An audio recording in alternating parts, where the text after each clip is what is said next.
Sophie, let's talk about Coventry City. Give me one word coming into the new season about how you're feeling about Coventry City.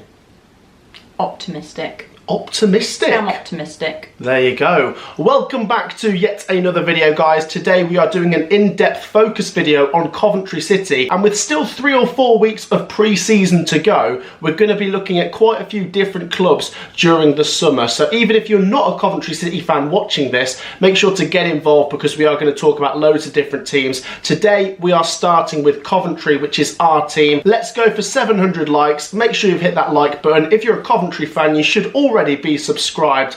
And Sophie, as I say, you are feeling optimistic coming into the new season. Okay, and what's your word then? I'm going to say opportunity.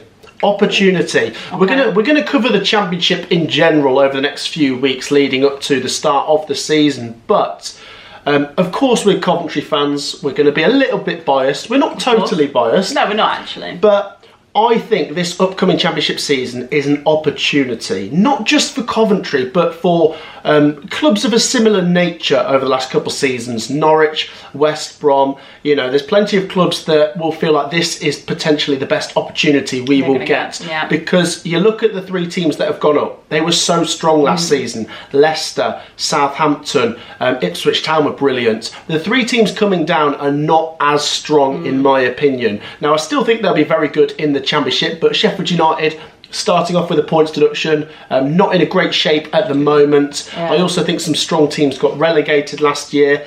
And now, you know, when we focus on Coventry, the big excuse, should we say, last season for not getting off to a good start was players needed to gel.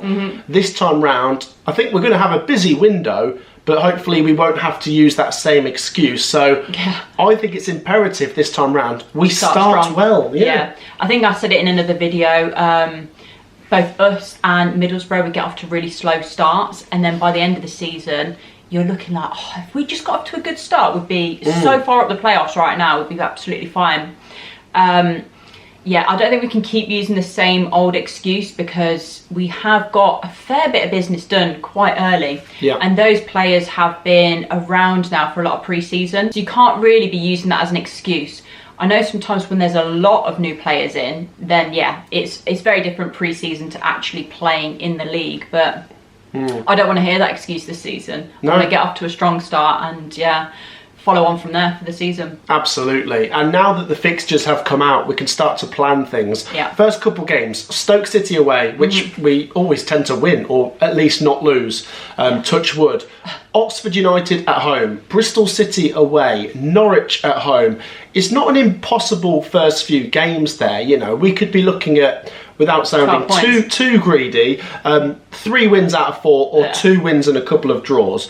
One thing I do want to highlight though coming into this season is a lot of the Coventry fans, for good reason, are saying playoffs minimum. Now I don't mind people being optimistic, but when you set that expectation, there's a lot of clubs that are saying that. Norwich fans, West Brom fans, Leeds fans, Luton fans, Burnley fans. We can't all get in there, can we? We can't, but I think when teams are spending a lot of money, there is going to be that expectation. And I don't think that's too harsh to say with the money spent, you should be up there. When teams aren't really spending money or don't really have that quality and you've got that expectation, I think you're setting yourself up to fail. So for the teams you've mentioned and us, I think that should be an expectation. Obviously not everyone's going to make it, but you need to have that in mind that, yeah, we are going to be chasing the playoffs this season, and the other teams that you mentioned should be as well. They're big teams, they should be up there. Yeah, and I've also seen, you know, a fair few Coventry fans talking about automatics, which would be incredible, but it's a very difficult division still.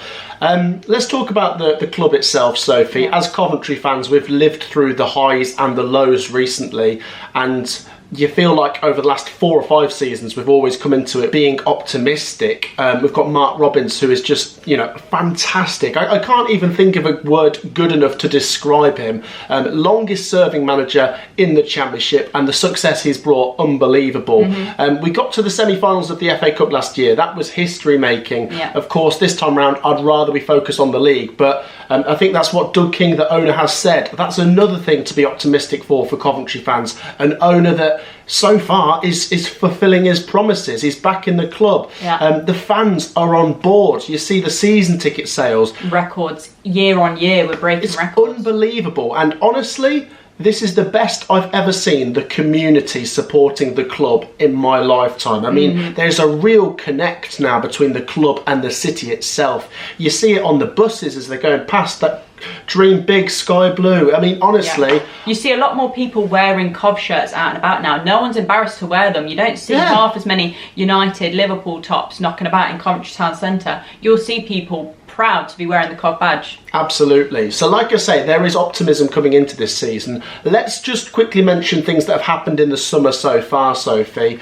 One of the biggest bits of news for me is the departure of Adi Vivash. Now, we don't completely know the ins and outs of this. If it's just to be a big refresh, then let's hope it works. We've brought in George Boateng and Reece Carr, but Adi Vivash deserves a really big send-off as far as I'm concerned. What a guy. Yeah, I mean, he's on par with Mark Robins for me, and I thought he was underappreciated for a long time. I think last season he did start getting his plaudits, and rightly so. So this is why I'm optimistic. I could feel a little bit pessimistic. As soon as I saw this news, I was gutted. I genuinely felt gutted because I love this man. I think he's done a great amount for the football club, and him and Robins just seem to be an incredible duo. So now it's like, okay, Robins he's not on his own, but it almost feels like he is. And it's like, okay, now the spotlight's on him. Yeah, he's got his coaching staff, and I think they're going to be bringing more in, but yeah, without your right-hand man, it's going to be a very different season. Absolutely. I think he's integral to so much of the success. He's the unsung hero, where Robins deserves a lot of the credit. Vivash maybe should have got more during his time as well. They were referred to a lot of the time as good cop, bad cop, weren't they? Yes. You know, with the players. But honestly, we wish him the best, and we really wish the best for George Boateng and Reece Carr. Let's still try and be optimistic. As for business, Sophie, we knew that Mason Clark was coming in already. Looks a really decent player. Re-signed Lewis Binks. There's also Rafael Borges Rodriguez and Rudoni from Huddersfield Town. So, you know, the business has been pretty decent. We'll see how these players fit into that squad. You've got the stars that are still there, hopefully come the start of the season. Wright and Sims, hopefully they feel like they can get off to a good start this time round. Sakamoto and Ben Sheaf. I mean, got to hang on to him. Yeah, got to hang on to him, and I think Van Evac as well. Van Evac, Keep hold of both of them, please. Absolutely. I think the squad quality is definitely top six championship. You know, it really should be around there. Of course, we've lost Matty Godden, which is a shame because he's been a great servant, but I think in terms of where we are right now, it's possibly in the best interest, and I think best interest for him as well. Yeah, I hope he does well at Charlton. I hope he gets games, and I hope he gets goals. Callum O'Hare, it seemed inevitable he was going to go because his contract had run out, and at the time of recording this, he's not gone to another club just yet. And of course, Coventry might make one or two more signings in the next coming days. So I genuinely feel really optimistic about next season. Yeah, I do. I think we still have some business to do. I would like a new keeper. I know we're linked with one at the moment. Swedish one. Yeah, Swedish young lad. I think there's a couple of other positions that we need to strengthen, left back being one. I think just a few more signings for me. Don't let any of the key players go, and I think we'd have a really solid squad. I don't want another thin squad, but also I don't want to chuck silly money at people, and that's not the way our clubs run. We don't have loads of stars on big money and then they're sitting on the bench. That's not how us as a club do things. You look at teams like, say, Watford, for example. A lot of their players, aging players, are on big money, and you think they're not even really playing. No. And it's not working well for them. Their business model isn't very good. So I think our business model is still good. I know since Doug came in, we have been splashing more cash. Like, we spent quite a lot on strikers, but it has paid off. Because right now, I mean, last season they hit good numbers, the pair of them, and I think they could have another good season again. Yeah, absolutely. It's a good point you mentioned there. Coventry City have always gone the younger route. You know, they don't sign seasoned veterans. They sign young players that really want to prove themselves. And yeah, fingers crossed. We won't give a prediction just yet, but if you want to share your predictions for Coventry City for the upcoming season, let us know down in the comments. We will be back doing a similar video like this for another club in a few days' time. Feel free to give us some recommendations down in the comments. Make sure to drop a like and subscribe. We'll see you in the next one. Peace out.